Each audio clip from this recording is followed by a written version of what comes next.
Setelah gagal dalam urusan tuntutan di negeri Perak, ditolak berkali-kali, jadi tuanku pun barulah terfikir bahawasanya tuanku ni adalah saka baka suku Sakat, keturunan-keturunan raja-raja zaman dulu.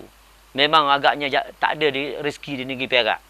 Jadi tuanku pun hala diri tuanku ke Melaka. Sebab apa? Asal raja pun di Melaka. Baik. Jadi tuanku pun susun di awal tahun 2005 dulu. Di awal tahun 2005, bulan 7, tuanku mula menyusun. Sehingga kepada 13 November 2005, muncullah tuanku ni tadi sebagai Raja Kesultanan Melaka Darul Islam. Muncul pada tahun 2005 itu setelah 477 tahun raja yang hilang tidak dapat dicari dan kini muncul kembali pada masa itu. Jadi 4 itu ialah 4 penjuru alam, 7 itu 7 petala langit, 7 petala bumi. Sebenarnya kita duduk di alam, kita duduk sebenarnya kalau tuanku duduk di sini ni memanglah satu alam. Tetapi untuk menjadi raja ni bukannya satu alam. Untuk menjadi raja untuk semua alam. Iaitu 4 penjuru alam, 7 lapis langit, 7 lapis bumi. Jadi pengisian dia, pengisian atas bumi ni tadi. Kalau kita pernah dengar, selain pada manusia, kita ni manusia lah ni ada jasad. Selain pada manusia, kita ada alam yang lain. 10 alam lagi kita ada di belakang kita yang kita tak nampak. Jadi kalau kita nak menjadi seorang raja ni tadi, kita kena menghormati Allah Subhanahu Wa Taala. Sebab raja ni adalah wakil Allah yang gaib. Allah tu kita tak nampak. Yang kita nampak wakil Allah yang gaib adalah raja tu. Apa yang ditulis ini oleh yang dikomen oleh Ketua Menteri Melaka. Kata dia, Melaka tolak pengakuan Sultan Melaka. Adakah Ketua Menteri yang duduk dalam politik yang tak perlu campur, yang tak boleh campur hal raja-raja, berani bagi statement yang macam ini? Patutnya dia sebagai Ketua Menteri, dia lebih cerdik nak jadi Ketua Menteri ni. Dia perlu rakyat Melaka kena pilih Ketua Menteri yang cerdik, yang pandai, yang tahu tentang perlembagaan. Ini mungkin perlembagaan baca tak habis dah ni. 9 Januari hari Khamis juga keluar dalam hari yang sama, bahawasanya dia tulis sini, Kerajaan Melaka tolak Sultan. Allah, Sultan boleh tolak? Pelik. Sepatutnya rakyat Melaka sebenarnya silap pilih Ketua Menteri ni. Korang cerdik. Kalau sekiranya tuanku bertakhta negeri Melaka besok, izin Allah Ta'ala ni, kehendak Allah, kita tak boleh apa. Tuanku ni keturunan. Jadi di mana dia nak letak muka tu?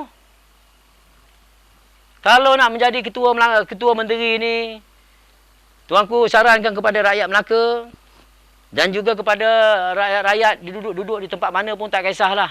Untuk memilih wakil rakyat ni, kita kena pilih orang yang cerdik pandai. Cerdik pandai. Yang berwibawa. Ada penampilan.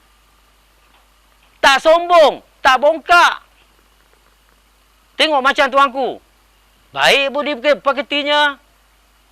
Kawan-kawan telefon ajak minum teh. Oh, boleh. Tak ada masalah. Itu seorang raja, seorang sultan. Ini rakyat dipilih menjadi wakil rakyat yang tidak cerdik, yang tidak pandai. Ini menyusahkan orang. Dulu Ali Rostam, dia kata, Melaka tidak perlukan sultan. Sombong bongkak dengan pangkat Ketua Menteri. Sekarang mana? Kuasa Ketua Menteri itu mana?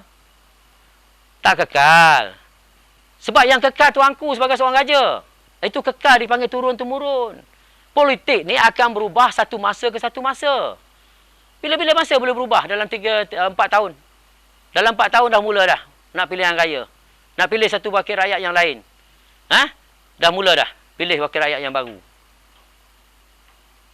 Jadi baru jadi Ketua Menteri, tak tahu berapa-berapa hari, dah pandai bercakap macam tu. Sultan dia boleh buat macam ni. Apa benda tu? Satu penghinaan bagi tuanku tu. Riak bagi tuanku adalah riak. Sombong. Jadi sekiranya membuat salah kepada tuanku, kamu hendaklah keluarkan satu statement bahawasanya perlu buat begini. Kalau tak suka, tak nak buat begini pun tak apa. Tetapi jangan buat macam ini. Ini sudah menjatuhkan martabat seorang raja, seorang sultan. Ya? Better tak kamu keluarkan satu statement bahawasanya kamu perlu minta ampun dan minta maaf kepada better sebagai raja yang berdaulat di bumi Allah ini. Jangan berpersenda-sendakan darjat dan martabat seorang raja. Jika kamu menghina darjat martabat seorang raja, maka samalah kamu menghina Allah Subhanahu Wa Taala.